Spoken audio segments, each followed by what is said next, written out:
जी नमस्कार, मैं वीरेंद्र गुप्ता। और जैसा कि आप जानते हैं कि हम हर वक्त एक नई शख्सियत के साथ आपके सामने हाजिर होते हैं और हमारी कोशिश होती है कि हमें ऐसे शख्सियत से आपकी भेंट कराए, एक इंटरव्यू उनके साथ होता है ताकि आप भी समझ सकें कि असली चुनौती क्या होती है। जब कोई व्यक्ति सफल होना चाहता है अपने कैरियर में, अपने क्षेत्र में, तो उसके सामने कौन सी चुनौतियाँ सामने आती हैं।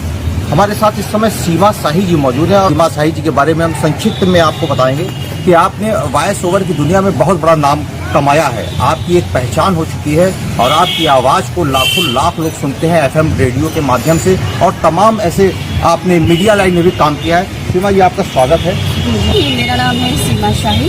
बेसिकली मैं मिर्ज़ापुर की हूँ, लेकिन ओबरा रेडियो स्टेशन से मैं अपना अनाउंसर का काम कर रही हूँ। वहाँ पे मैं अनाउंसर के तौर पे पोस्टेड हूँ। तो आकाशवाणी में फिर ऑडिशन हुआ। ये कि काफ़ी टफ ऑडिशन होता है, उसमें काफ़ी चीज़ें उन्हें पूछी जाती हैं, तो उसी हिसाब से ऑडिशन हुए।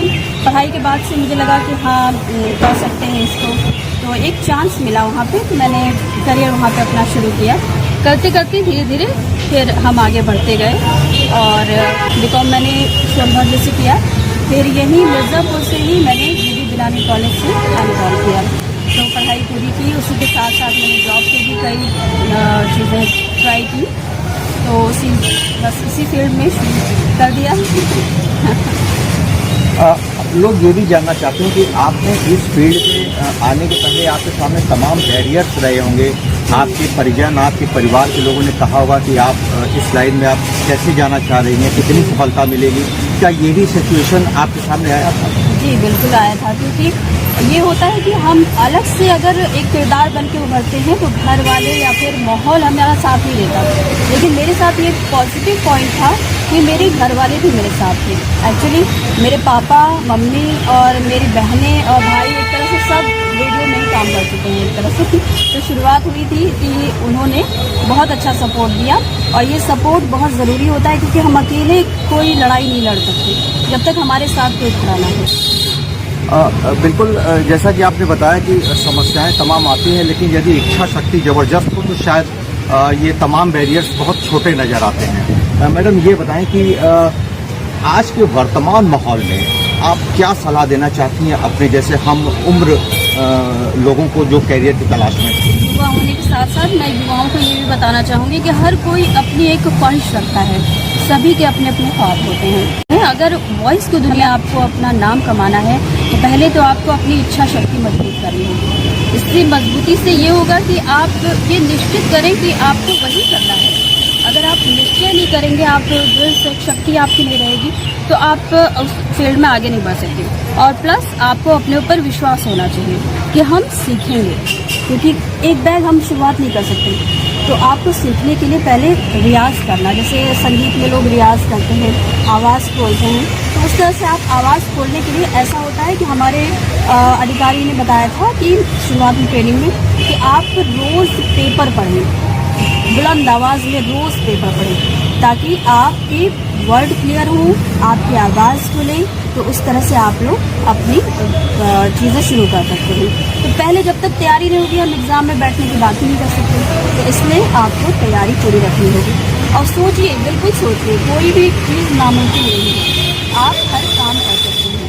तो ये दृढ़ शक्ति रखना बहुत जरूरी है। लाखों लाख लोग आज सीमा शाही की आवाज़ से खूब अच्छे से परिचित हैं।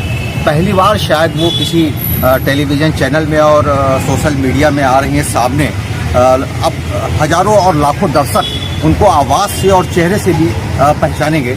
हम जानना चाहेंगे सीमा जी कि जो आप एफएम रेडियो में जो अनाउंस करती हैं, तो आपका सबसे सुनहरा पल कौन सा होता है? आपको सबसे अच्छा अनाउंस करते वक्त क्या लगता है, या जो सर्वाधिक जो दर्शक और श्रोता आपकी आवाज़ जानते हैं, पहचानते हैं? जी देखिए, सबसे अच्छा काम मुझे ये लगता है जब हम अपने श्रोताओं से रूबरू होते हैं। हालांकि रेडियो में लोग हमें देख तो पाते नहीं हैं, लेकिन कहते हैं कि आवाज़ से लोग पहचानते हैं, तो लोग सुनना चाहते हैं।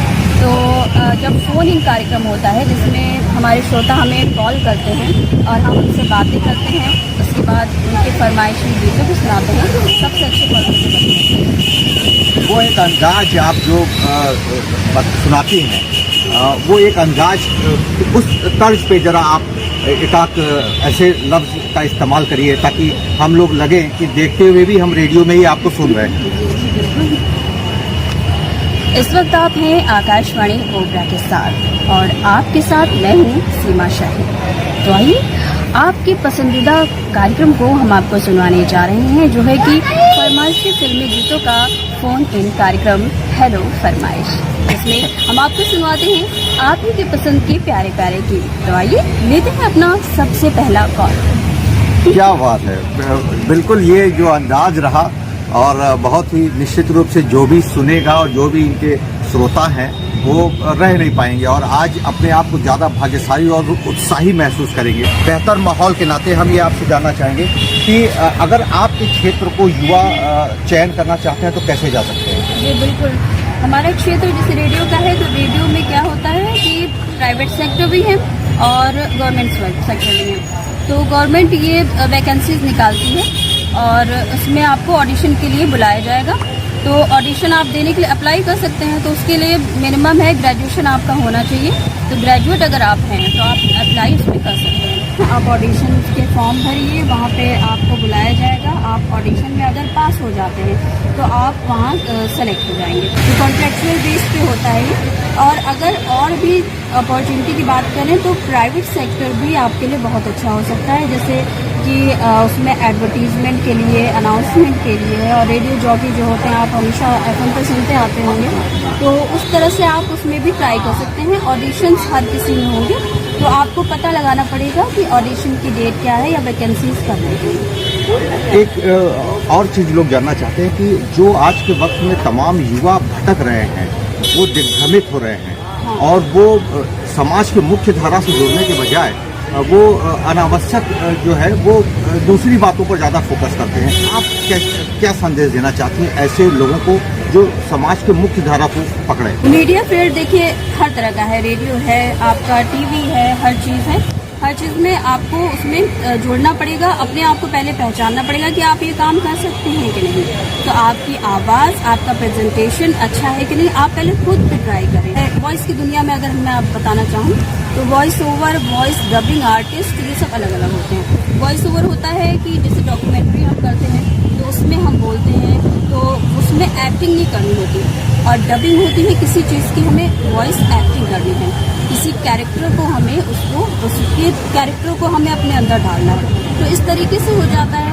और अदर रोजगार की बात भी है, तो आप खुद को पहचाने कि आप किस फील्ड के लिए बने हैं। सीमा जी, लोग जानना चाहते हैं कि आप जैसे युवा और प्रतिभाशाली व्यक्तित्व आपका है, आप लोगों को क्या संदेश देना चाहती हैं ऐसे युवाओं को, वो कैसे मुख्य धारा में शामिल हों? आप अपने अंदाज में लोगों को बताएं। तो युवाओं के लिए बड़ी दिक्कत की बात है कि आजकल कंपटीशन इतना ज़्यादा हो गया और काफ़ी स्कोप है। ऐसा नहीं है कि एकदम रास्ते सारे बंद हो गए हैं। आप हर चीज़ में कोशिश करिए, सफलता मिलेगी। सीमा जी, एक अंतिम सवाल आपसे है। लोग जानना चाहते हैं कि आपके नज़रिए से केंद्र की सरकार या उत्तर प्रदेश की सरकार क्या बेहतर कर रही है? आपकी जबान से लोग सुनना चाहते हैं। स्वास्थ्य के लिए जो लोग परेशान होते थे, जो कि गरीब जनता जो कि हॉस्पिटल के चक्कर लगाती रह जाती है लेकिन उनको इलाज नहीं मिलता, तो ये आयुष्मान भारत का ये जो इन्होंने योजना जारी की है, ये मुझे अच्छी लगती है कि कुछ लोगों को इसका फ़ायदा मिला है। लोग जो परेशान होते थे उनको इससे काफ़ी लाभ मिला है। और जो शिक्षा के क्षेत्र में निःशुल्क कोचिंग की जो इन्होंने योजना बनाई है, वो बहुत अच्छी है कि जो छात्र पैसों के अभाव में नहीं पढ़ सकते वो कम से कम पढ़ लेंगे। कि आवास योजना इनकी अच्छी है कि काफ़ी लोगों को इससे फ़ायदा मिला है। तो देखा आपने, बिल्कुल बेबाकी से सारे क्षेत्र में अपनी राय रखने के लिए शायद आज के बाद सीमा शाही और मशहूर हो जाएंगी कि हर क्षेत्र में आपने बेबाकी से बात रखा। बहुत बहुत धन्यवाद सीमा जी, आप हमसे बात करने के लिए। तो आपने देखा कि हमारे साथ सीमा शाही जी थी और जिन्होंने अपनी एक अलग पहचान बनाई। आपने बेबाक अंदाज में बताया सीमा जी ने कि किसी के लिए भी कोई भी रास्ता बंद नहीं है। यदि दृढ़ इच्छा शक्ति है तो वो अपने क्षेत्र में सफलता प्राप्त कर सकता है। फिलहाल हम कोशिश करते हैं कि दोबारा पुनः फिर किसी शख्सियत से रूबरू होकर और उनके बारे में बेहतर जानना चाहेंगे। बहुत बहुत धन्यवाद आपको।